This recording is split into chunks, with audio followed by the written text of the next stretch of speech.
साईं राम जय साईं राम।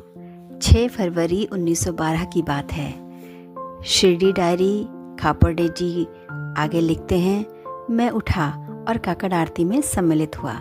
माधवराव देशपांडे ने कहा कि मैं आज घर लौटने की आज्ञा लूँगा, इसीलिए मैं उनके और बामन गांवकर के साथ साईं साहेब के पास करीब 7:30 बजे गया और साईं साहेब ने हमें दोपहर में फिर से आने के लिए कहा, इसीलिए हम लौट आए और मैंने अपनी दिनचर्या शुरू की।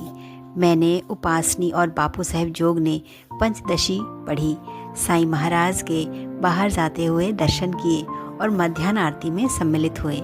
ब्रह्मानंदी बाई ने वहाँ एक आरती और कुछ पद गाए। बापू साहेब जोग आज अपनी पेंशन लेने कोपरगांव गए, इसीलिए आरती जल्दी समाप्त हो गई। दोपहर के भोजन के बाद मैं और बावन गांवकर द्वारका माई गए। काका साहेब दीक्षित भी वहाँ थे। साईं साहेब बोले कि वे काफ़ी समय से विचार कर रहे हैं और रात दिन सोचते रह रहे हैं।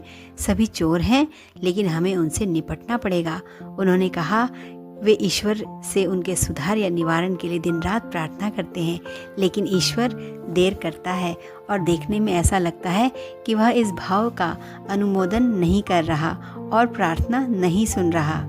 वे 1-2 महीने प्रतीक्षा करेंगे और फिर देखेंगे, लेकिन जीते जी या मरकर वे जिस हेतु प्रार्थना कर रहे हैं उसे हासिल करके ही रहेंगे। वे तेली या बनिए के पास नहीं जाएंगे और कभी उनसे भिक्षा नहीं मांगेंगे। लोग भले ही भक्ति भाव वाले नहीं हैं, वे अशांत मति वाले हैं वगैरह। उन्होंने फिर आगे कहा कि कुछ मित्र एकत्र होंगे, दिव्य ज्ञान पर परिचर्चा करेंगे और बैठेंगे व मनन करेंगे। उन्होंने कुछ 1000 रुपयों के बारे में जिक्र किया, लेकिन मुझे बाद में याद नहीं कि किस संबंध में उन्होंने वह कहा। फिर मैं वापस आ गया और हमने दीक्षित के रामायण पुराण पाठ सुने। बाद में हम उनके सैर पर निकलने पर दर्शन के लिए गए। वे प्रसन्न भाव में थे। श्री राजा राम पंत दीक्षित आज खंडवा चले गए।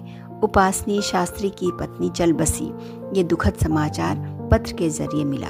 मैं दीक्षित और माधवराव उपासनी के पास गए और उनके साथ संवेदना की और उन्हें वाड़े में ले आए। लगता है फकीर बाबा ने मेरे जाने के बारे में पूछा है और साईं साहेब ने कहा कि मैंने उसे बतलाया है कि मैं कल जाऊंगा। जब मेरी पत्नी ने मेरे जाने के बारे में कहा तो साईं साहेब बोले कि मैंने व्यक्तिगत रूप से जाने की अनुमति नहीं मांगी, इसीलिए वे कुछ नहीं कहेंगे। उसके तुरंत बाद ही मेरा वहाँ जाना हुआ और साईं साहेब कहने लगे कि मैं दादा भट्ट से 500 रुपये और किसी अन्य से 200 रुपये लिए बिना